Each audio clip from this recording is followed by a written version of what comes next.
सुबह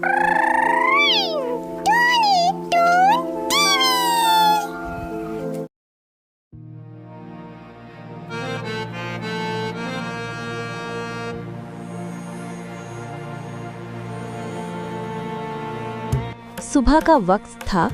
इकबाल गांव में अपना मटर पुलाव का ठेला लेके जा रहा था। उसकी पुलाव की खुशबू पूरे गांव में फैल चुकी थी।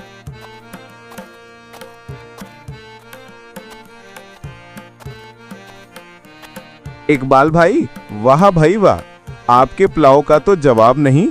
आज भी 2 प्लेट देना। बस भाई, यही तो हमारे अब्बा का नुस्खा है। दहाइयों से ये जायका बदला नहीं।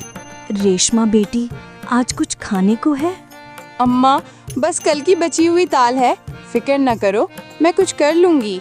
रेशमा उठती है और बाहर सहन में आ जाती है। वो जमीन के एक कोने की तरफ देखती है जहां उसने चंद महीने पहले कुछ मटर के बीज बोए थे। वहां हरी भरी पौधियां उगाई हैं जिन पर ताज़ा मटर के दाने लगे हैं। अरे वाह, ये तो मटर तैयार हो गए। मैं तो भूल ही गई थी कि मैंने यहाँ बीज डाले थे। वो टोकरी भरकर अंदर आती है। माँ हैरत से देखती है। बेटी, कहाँ से लाई ये मटर? ये तो हमारे ही सहन में उगे थे अम्मा। देखो कैसा सब्ज और तरोताजा है। सोचा क्यों ना मैं आज मटर पुलाव बनाऊं। रेशमा मटर पुलाव बनाने लगती है और सोचती है, माँ बीमार है, लेकिन मैं क्या करूं? पैसे भी नहीं है माँ की दवाई के लिए। अरे हाँ, मटर तो घर के ही हैं। क्यों ना मैं मटर पुलाव बेचूं? हाँ, यही सही रहेगा।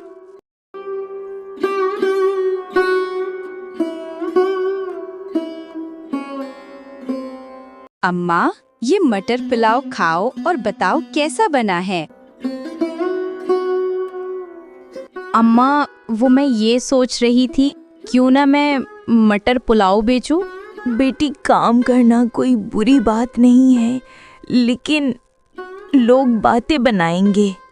अम्मा, आप लोगों की परवाह करना छोड़ दें। कोई हमें घर पर खाने को तो दे के नहीं जा रहा। कह तो तू ठीक रही है। चल ठीक है, कर ले। रेशमा ने मटर पुलाव बनाया अपनी माँ के बताए हुए तरीके से। ए ऊपर वाले, आज कुछ बेच आऊं ताकि अम्मा की दवा ला सकूं। रेशमा मटर पुलाव बेचने निकलती है।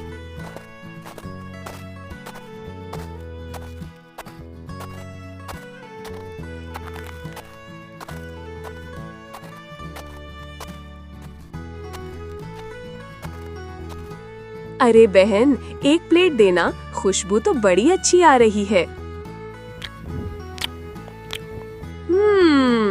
ये तो सच में कमाल का है।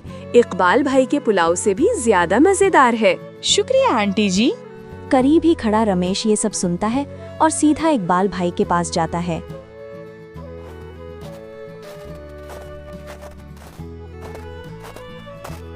इकबाल भाई, आज तो आपके मुकाबले में नया खिलाड़ी आ गया है। एक लड़की, रेशमा नाम है उसका, कमाल का पुलाव बनाती है। इकबाल भाई के चेहरे का रंग उड़ जाता है।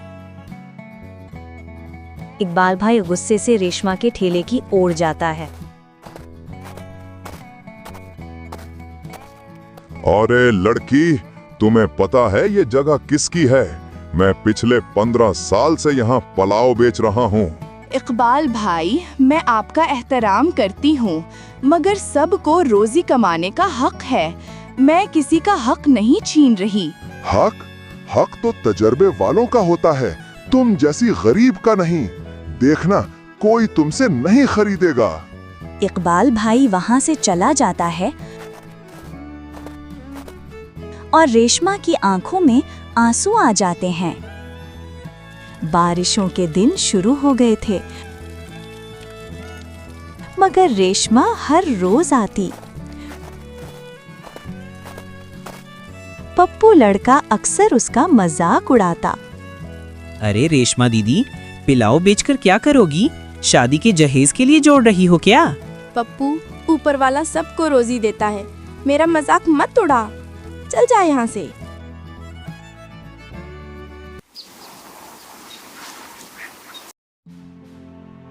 रेशमा की पुलाव की खुशबू लोगों को अपनी तरफ खींचने लगी।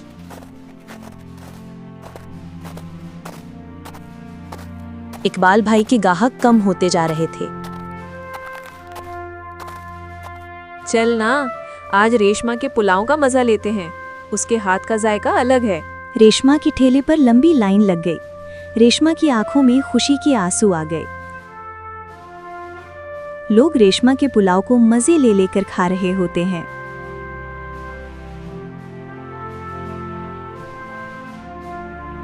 इकबाल भाई दूर से देख रहे थे। उनके पास अब सिर्फ 2 ग्राहक बचे थे। इकबाल भाई दिल ही दिल में कहते, अरे मुझे इसका कुछ करना होगा, ये कल की आई के पास इतना रश।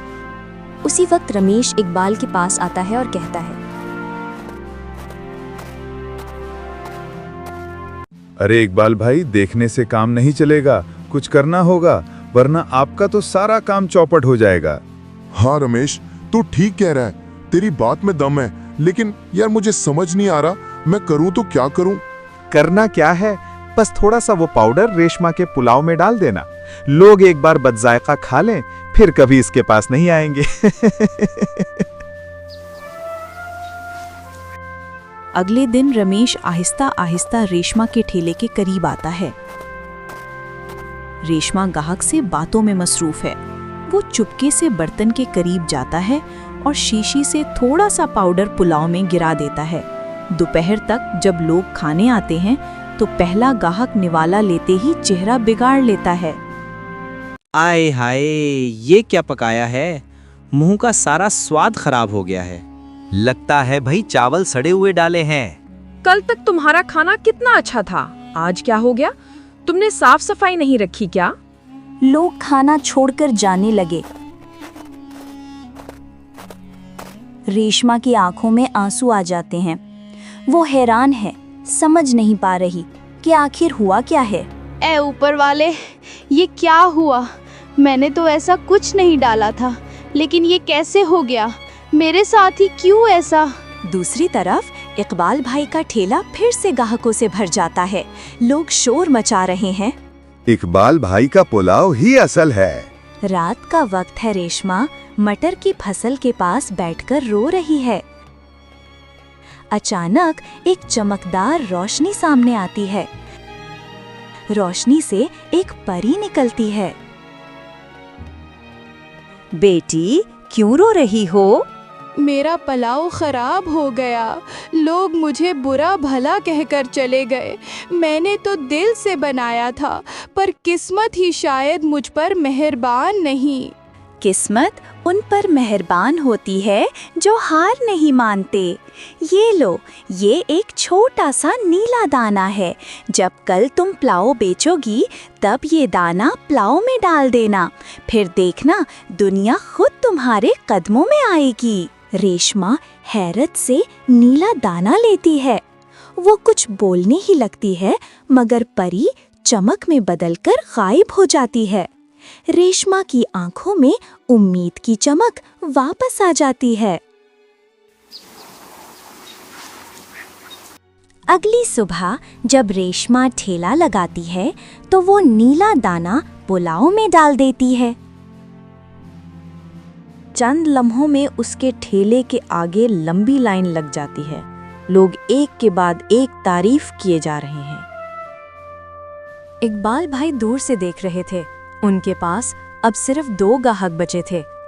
इकबाल भाई दिल ही दिल में सोच रहे थे, ये कैसे मुमकिन है? मैं तो बरसों से यहाँ हूँ, क्या मेरा वक्त खत्म हो गया? उसी वक्त वहाँ एक बूढ़ा आता है। इकबाल बेटे, हसद छोड़ दो। ऊपर वाले ने हर एक के नसीब में अलग रिज्क रखा है। ये लड़की तुम्हारा मुकाबला नहीं, तुम्हारी तरह बनना चाहती है। इकबाल भाई के चेहरे पर शर्मिंदगी छा जाती है। वो अपने किए पर शर्मिंदा होता है और रेशमा के पास जाता है। रेशमा, मुझे माफ कर दो। मैंने जो कुछ भी किया वो सिर्फ जलन में आके किया। मैं मानता हूँ तुम मुझसे बेहतर बना लेती हो। मैं तुमसे जलता रहा और तुम मेहनत करती रही। इकबाल भाई, मैं तो आपसे सीखना चाहती थी, आप जैसे बनना चाहती थी। इकबाल भाई मुस्कुराए और धीरे से बोले, आज से हम दोनों साथ काम करेंगे, तुम मेरा नया हाथ हो। अब से दोनों साथ ठेला लगाते और दोनों के ठेले पर रश होता। मेहनत करने वाला कभी हारता नहीं और दूसरों की कामयाबी को तस्लीम करना भी एक बड़ी कामयाबी है। अगर आपको हमारी ये कहानी अच्छी लगी तो कहानी को लाइक और चैनल को सब्सक्राइब करें और बेल की बटन को दबा दें, क्योंकि अगली स्टोरी और भी मज़ेदार होने वाली है।